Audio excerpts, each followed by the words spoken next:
सवेरा India में स्वागत है आपका। और सबसे पहले बात उत्तर प्रदेश की यहां पर करेंगे। उत्तर प्रदेश विधानसभा चुनाव से पहले आखिरकार शिवपाल और अखिलेश यादव ने गिले शिकवे जो हैं अपने वो दूर कर लिए हैं। सपा अध्यक्ष अखिलेश यादव ने प्रगतिशील समाजवादी पार्टी के अध्यक्ष शिवपाल यादव से मुलाकात की और फिर ट्वीट करके गठबंधन का ऐलान कर दिया।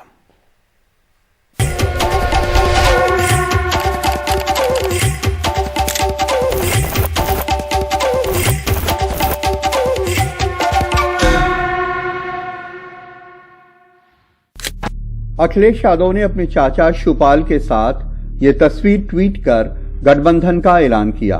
उन्होंने लिखा कि प्रगतिशील समाजवादी पार्टी के राष्ट्रीय अध्यक्ष जी से मुलाकात हुई और गठबंधन की बात तय हुई।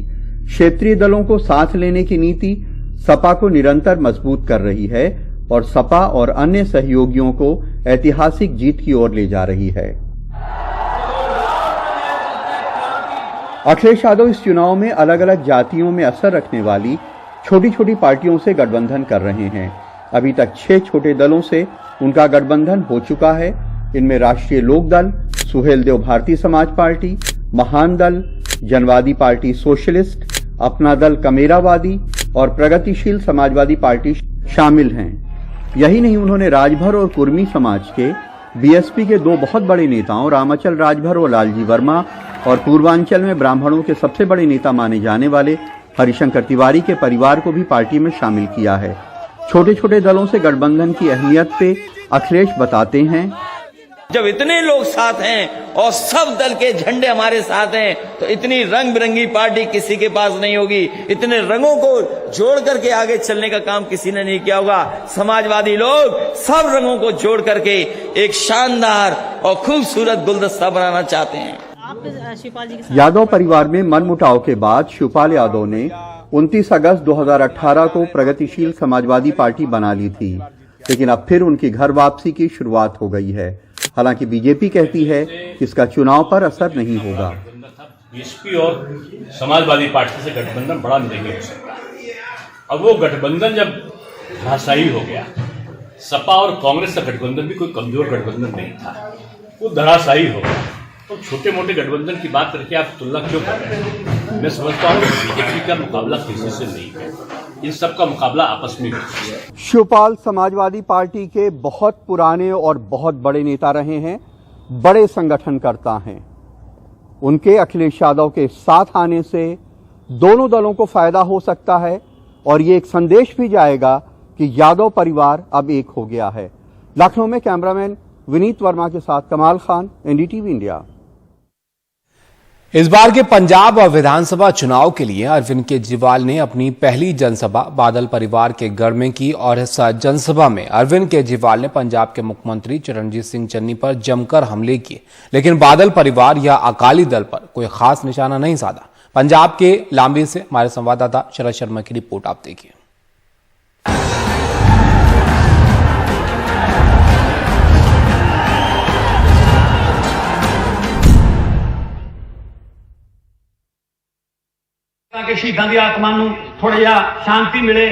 बादल परिवार के गढ़ लंबी में अरविंद केजरीवाल की जनसभा। जिस विधानसभा क्षेत्र से पंजाब के पूर्व मुख्यमंत्री प्रकाश सिंह बादल 5 बार विधायक रहे, उसी विधानसभा क्षेत्र में अरविंद केजरीवाल की सभा में अच्छी खासी भीड़ दिखाई दी। अरविंद केजरीवाल ने बादल परिवार या अकाली दल पर नहीं बल्कि पंजाब के मुख्यमंत्री और पंजाब कांग्रेस पर जमकर हमले किए। चन्नी साहब ने नए नए ऐलान करने चालू किए हैं, रोज नए नए ऐलान करते हैं, लेकिन एक बात जरूर है, इससे बड़ी भारत के इतिहास में नौटंकीबाज और ड्रामेबाज सरकार आज तक हमने नहीं देखी।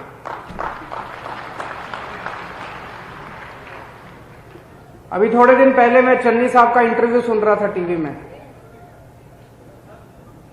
इंटरव्यू में कहते हैं कि मैं तो 24 घंटे जनता से मिलता रहता हूं, सारा दिन मेरे घर में लोग बैठे रहते हैं, ड्राइंग रूम में जाता हूं, ड्राइंग रूम में लोग बैठे रहते हैं, बरामदे में जाता हूं, बरामदे में बैठे रहते हैं, बाथरूम में जाता हूं, बाथरूम में मेरे साथ लोग आते हैं, वहां भी मिलता रहता हूं।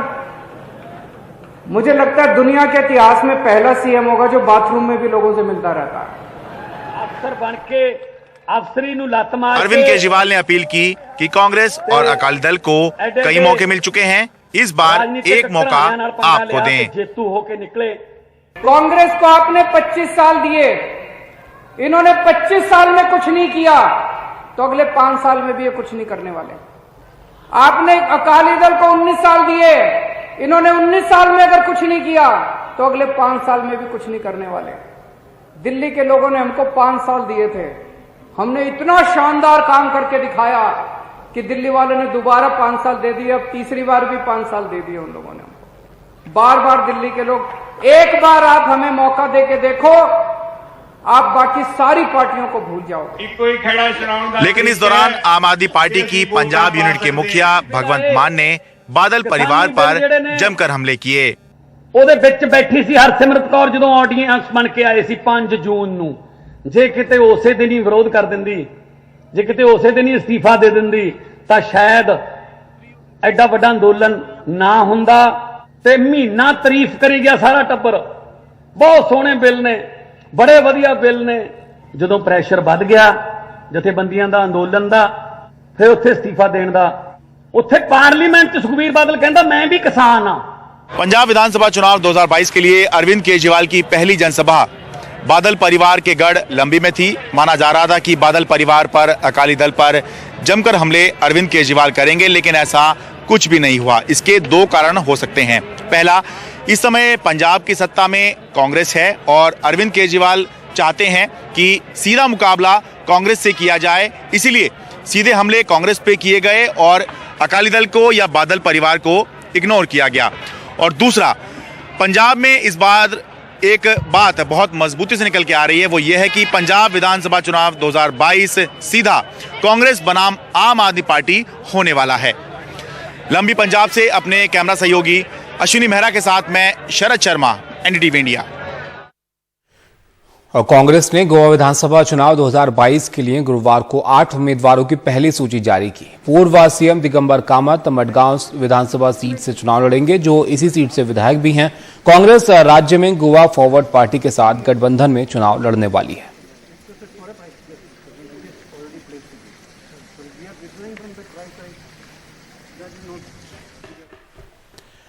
अब बात करेंगे हम मध्य प्रदेश की। मध्य प्रदेश में हड़ताल, दंगे, आंदोलन या प्रदर्शन के दौरान जनता को नुकसान ना हो, इसके लिए राज्य में सार्वजनिक और निजी संपत्ति नुकसान निवारक व नुकसानी की वसूली अधिनियम के प्रस्ताव को कैबिनेट ने मंजूरी दे दी है। कानून के तहत विरोध प्रदर्शन के दौरान अगर किसी सरकारी या निजी चल अचल संपत्ति को नुकसान पहुंचाया गया तो प्रदर्शनकारियों से ही राशि की वसूली होगी। इस अधिनियम में 3 महीने के अंदर प्रकरण का निराकरण होगा और इसकी अपील सिर्फ हाई कोर्ट के अंदर ही हो सकती है। इसके अध्यक्ष रिटायर्ड जिला जज होंगे। जिला स्तर पर क्लेम कमिश्नर होगा और जिसका काम एडिशनल या डिप्टी कलेक्टर को सौंपा जाएगा। सरकारी संपत्ति के नुकसान की शिकायत कलेक्टर और निजी संपत्ति की शिकायत संबंधित व्यक्ति करेगा। क्लेम कमिश्नर मौके पर जाकर नुकसान की रिपोर्ट ट्रिब्यूनल को देगा। वसूली नहीं देने पर आरोपी की संपत्ति की नीलामी भी हो सकती है। झारखंड के धनबाद में नेशनल लेवल शूटर कोनिका लायक की मौत हो गई है। शुरुआती जांच में उनके फांसी लगा लेने की बात सामने आई है।